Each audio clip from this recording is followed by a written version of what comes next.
अध्यक्ष महोदय, सांकेतिक कटौती प्रस्ताव के लिए मांग संख्या 30, 22 और 45 जनजाति क्षेत्रीय विकास, उच्च शिक्षा, वन एवं पर्यावरण के बारे में बोलने का मुझे अवसर दिया। इसके लिए मैं आपको बहुत बहुत धन्यवाद देता हूं। महोदय, जनजाति क्षेत्रीय विकास, उच्च शिक्षा, वन एवं पर्यावरण पर अपनी मांग कटौती प्रस्ताव रखना चाहता हूं। माननीय अध्यक्ष महोदय, मैं अपने आज अनुदान मांग एवं कटौती प्रस्ताव पर मांग संख्या 30 जनजाति क्षेत्रीय विकास पर माननीय आज इस मौके पर जनजाति और विशेष करके आदिवासियों के कल्याण और सामाजिक उत्थान का कार्य करने वाले देवतुल्य जनजाति गौरव एवं भगवान बिरसा मुंडा को भी मैं नमन करना चाहता हूं।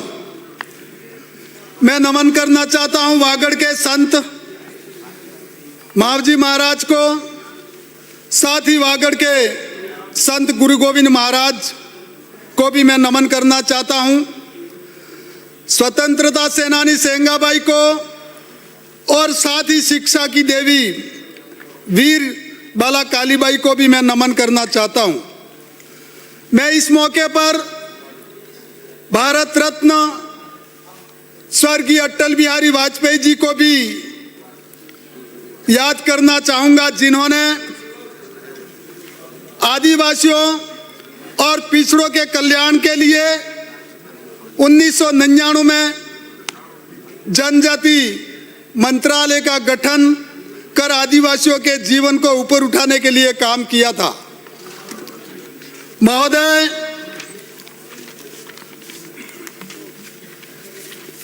मैं आज उन्हें भी सदन में बोलना चाहूंगा, जो पूर्व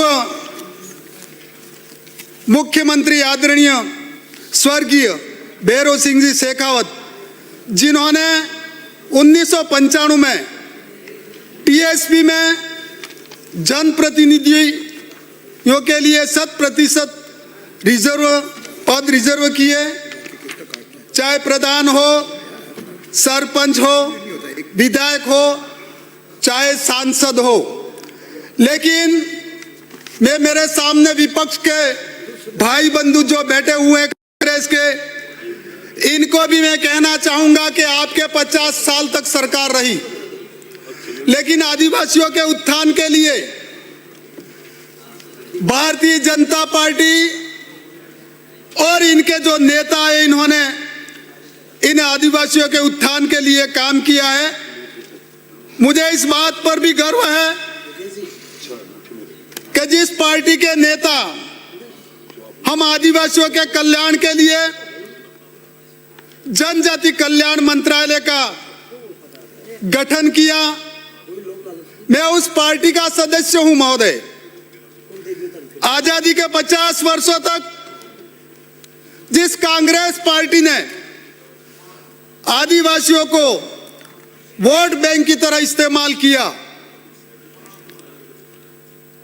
कभी आदिवासियों के कल्याण के लिए कोई काम नहीं किया, क्योंकि उन्हें डर था अगर आदिवासी बच्चा पढ़ लिख करके शिक्षित हो जाएगा तो फिर इन्हें वोट कौन देगा। माननीय अध्यक्ष महोदय, हमारी सरकार ने हमेशा आदिवासी, पिछड़ा, दलित, वंचित के कल्याण के लिए काम किया है। जब 2003 से 2008 राजस्थान में मुख्यमंत्री वसुंधरा राजे सिंधिया जी की सरकार थी, तब पहली बार आदिवासी बच्चों को साइकिल वितरण की जिसे दूर दराज से आने वाले आदिवासी बच्चों के आगमन की सुविधा मिली एवं बच्चियों को उच्च शिक्षा अध्ययन एवं वीर बाला कालीबाई एवं देवनारायण स्कूटी योजना से लाभान्वित किया। हमारी सरकार ने गरीब और आदिवासी के छोटे बच्चों के लिए मां बड़ी विद्यालय खोले। इस वर्ष 250 नवीन मां बड़ी स्कूल खोलकर आदिवासी बच्चों को शिक्षित करने एवं कुपोषण से बचाने का काम किया। मैं धन्यवाद देता हूं हमारे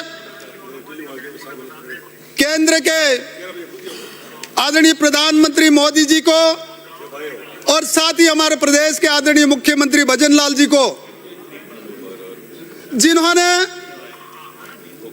इस देश के लिए जो काम किया है। आज विपक्ष बार बार ये आरोप लगाता है कि ये डबल इंजन की सरकार है, ये आरएसएस वाली सरकार है, ये हिंदूवादी सरकार है, ये हिंदुओं की सरकार है, ये गाय वालों की सरकार है। लेकिन हमारी सरकार ने जो इस देश के लिए जो काम किया है, जो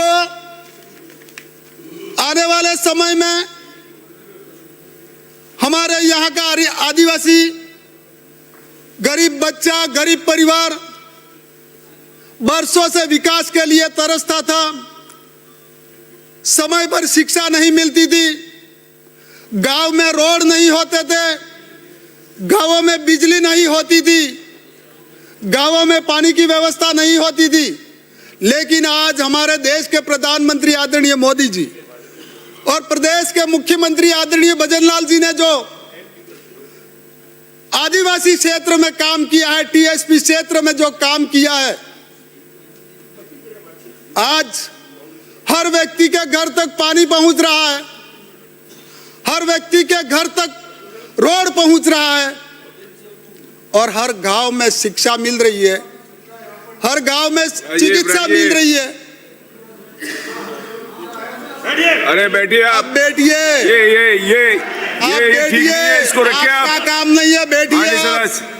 नो, आप सिर्फ आदिवासियों को गुमराह कर सकते हो, आप सिर्फ आदिवासी को हिंदू नहीं है यूं कह सकते हो, लेकिन आदिवासी हिंदू है और हिंदू रहेगा।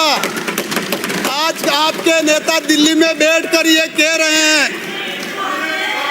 आपके नेता ये कह रहे हैं कि जनजाति विद्यालयों में हिंदू सम्मेलन कर रहे हैं, हिंदुस्तान में रह करके हिंदू सम्मेलन किया जाएगा। हर गांव में आदिवासी जग चुका है और आदिवासी हिंदू है और हम हिंदू सम्मेलन करेंगे, ये हमारा जन्मसिद्ध अधिकार है। और इसलिए मैं कहता हूं कि आप जितना भी आदिवासी को कोसोगे, आप जितने भी आदिवासियों को गुमराह करोगे, एक दिन कांग्रेस का जो समय आया वही समय कभी आने वाला है और आने वाले समय में पूरे देश में भारत का शासन रहेगा। आप क्या समझते हो कि हमारा आदिवासी बोला बाला है, लेकिन ऐसा होने वाला नहीं है। और इसलिए मैं कहना चाहता हूं कि हमारी सरकार ने 250 आंगनवाड़ियां खोली है। मैं धन्यवाद देता हूं आदरणीय मुख्यमंत्री जी को और मैं धन्यवाद देता हूं कैबिनेट मंत्री आदरणीय बाबूलाल जी को, जिन्होंने हमारे क्षेत्र में, बागड़ क्षेत्र में और राजस्थान में आदिवासियों के लिए जो काम किया है। मैं धन्यवाद देता हूं, इन्होंने जो काम किया है आने वाले समय में और भी काम करेंगे।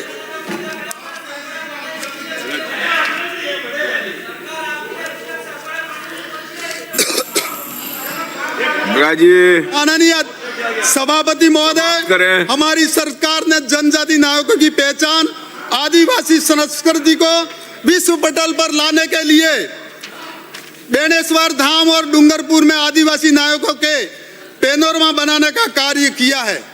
महोदय, हमारी सरकार ने हमेशा इस क्षेत्र में जो जो भी व्यवस्था आदिवासियों को चाहिए थी वो इस सरकार ने की है। इसलिए मैं कहना चाहूंगा कि गुरु गोविंद जी ने आदिवासी समाज को शिक्षित करने, धार्मिक परंपराओं, आदिवासी संस्कृति को बचाने के लिए गांव-गांव धूणी का निर्माण किया, जिससे आदिवासी में संस्कार एवं संस्कृति को बचाया गया। परंतु वर्तमान में ये धूणी अपनी पहचान खो रहे हैं, जिसे तो मेरी मांग है कि धूणियों को पुनर्जीवित किया जाए तथा उन स्थानों को चिन्हित किया जाकर वहां सामुदायिक सांस्कृतिक गतिविधि केंद्र संस्कृति स्वीकृति दी जावे तथा साथ ही धूणियों पर आदिवासी संस्कृति को प्रचार प्रसार करने वाले मेट कोटवाल को मासिक मानदेय दिया जाए। इतना ही कहते हुए आप सबको बहुत बहुत धन्यवाद। श्री प्रताप भील कमेटी, श्री प्रताप भील।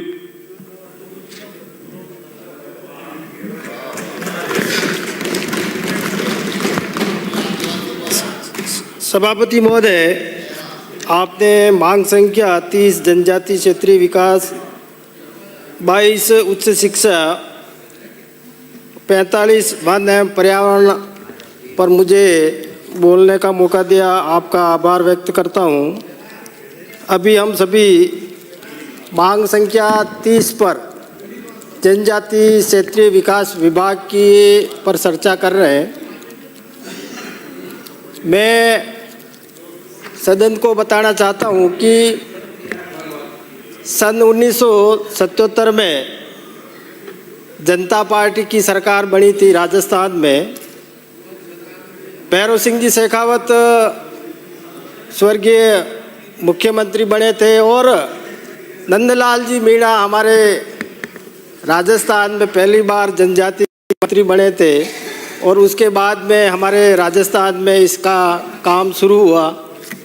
और उसके बाद में सन 1995 में जब वापस राजस्थान में भैरव सिंह जी शेखावत साहब मुख्यमंत्री बने और उस समय ये जो टीएसपी क्षेत्र हम सभी बात करते हैं, माननीय भैरव सिंह जी शेखावत एवं माननीय नंदलाल जी मीणा ने इसको टीएसपी क्षेत्र घोषित किया। और उस समय पंचायती राज में भी आपने आरक्षण की व्यवस्था की। उससे पहले हमारे जो SC ST के लोग थे, ST के लोग, वो डायरेक्ट ही उस पर आरक्षण नहीं था, तो उस समय आरक्षण लागू किया और हमारे कई भाई बहन सरपंच भी बने, प्रधान भी बने और जिला प्रमुख भी बने।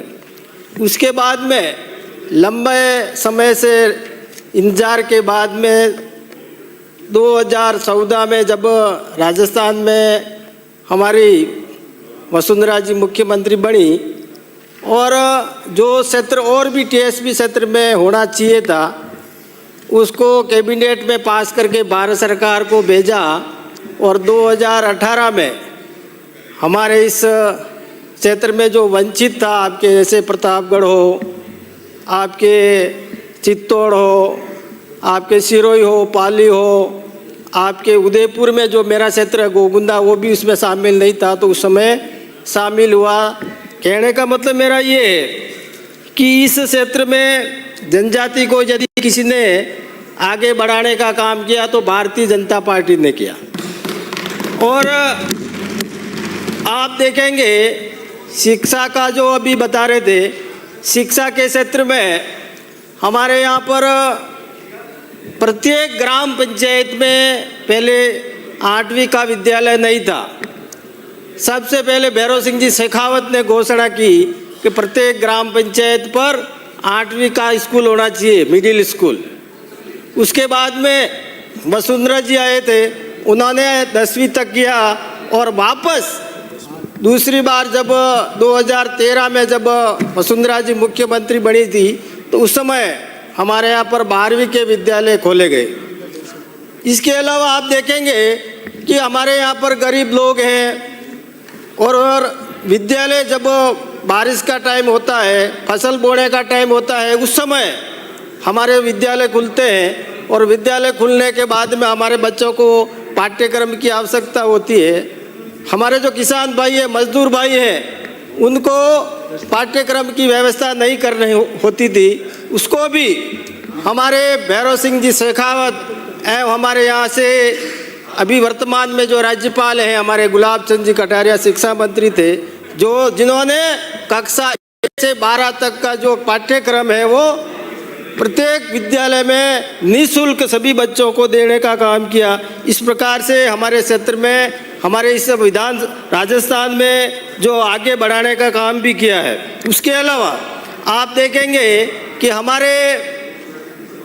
मेरा जो विधानसभा क्षेत्र है, उस विधानसभा क्षेत्र में 2013 में जब हमारे यहाँ से माननीय वसुंधरा जी मुख्यमंत्री बनी थी और हमारे यहाँ पर एकलव्य मॉडल विद्यालय की स्थापना की और वो बिल्डिंग तैयार होकर के आज की तारीख में वहाँ पर हमारे सभी 250 बच्चे और 250 बालिकाएँ वहाँ पर आज अध्ययनरत है। इसी प्रकार हमारे इसी सत्र में, कार्यकाल में गत वर्ष हमारे यहाँ से विधानसभा से घोषणा की गई थी कि भाई हमारे यहाँ पर हमने मांग की थी कि हमारे देवला में भी एक एकलव्य मॉडल विद्यालय होना चाहिए। सरकार की घोषणा होने के बाद में वहाँ पर आज की तारीख में 30 करोड़ रुपए वहाँ पर स्वीकृत कर दिए हैं, काम टेंडर लग गया, काम भी प्रारंभ हो गया है और वहाँ पर कक्षा 6 और 7 की छात्राएं वहाँ पर आज की तारीख में अध्ययनरत है। इसी प्रकार उच्च शिक्षा में हमारे यहाँ पर मेरे विधानसभा में 4 पंचायत समिति लगती है, सायरा, गोगुंदा, बड़गांव और कोटड़ा। सायरा में भी गत वर्ष हमने आपके यहाँ से कॉलेज की घोषणा की गई थी और कॉलेज की घोषणा के साथ साथ में वहाँ पर प्रथम वर्ष का वहाँ पढ़ाई शुरू हो गई है। 5 करोड़ रुपए वहाँ पर स्वीकृत भी हो गए हैं और स्वीकृत होने के बाद में काम भी प्रारंभ कर दिया है। हमारे यहाँ पर गोगुंदा में 2013 में कॉलेज की स्थापना की, आज की तारीख में 800 बच्चे उसमें पढ़ाई कर रहे हैं और बड़गांव में भी हमारा एक कॉलेज की स्थापना की, वहाँ पर भी बिल्डिंग का काम चल रहा है, पढ़ाई का काम भी चल रहा है। इस प्रकार से हमारे क्षेत्र में इस आदिवासी क्षेत्र को आगे बढ़ाने का काम किया है। इसी प्रकार सड़कों के मामले में आप देखेंगे पहले क्या हुआ करता था, चुनाव आते थे और चुनाव के समय में थोड़ा सा वो हो जाता था, भाई घोषणा हो गई है, अब वोट पड़ने वाले हैं और हमारे नेताजी वहाँ गांव में जाते थे और गांव में जाकर के एक फीता लंबा करते थे, उसके बाद साथ में एक राख उसको लंबा कर देते तो गांव वाले मान लेते कि भाई हमारे यहाँ सड़क आ गई करके वोट देते। लेकिन हमारे देश के प्रधानमंत्री अटल बिहारी वाजपेयी साहब ने 250 तक की आबादी को आज की तारीख में सड़कों से जोड़ दिया है और वर्तमान में 2011 की जनगणना के अनुसार भी आज हमारे यहाँ पर सड़कों का काम चल रहा है। इसी प्रकार आप देखेंगे बिजली के क्षेत्र में, बिजली हमारे यहाँ पर क्या हुआ करता था, जब वोट पड़ते थे गांव में कहीं पर भी खंबे बिजली विभाग वाले खाली कर रखते थे और एक ट्रैक्टर में भर करके गांव में ले जा करके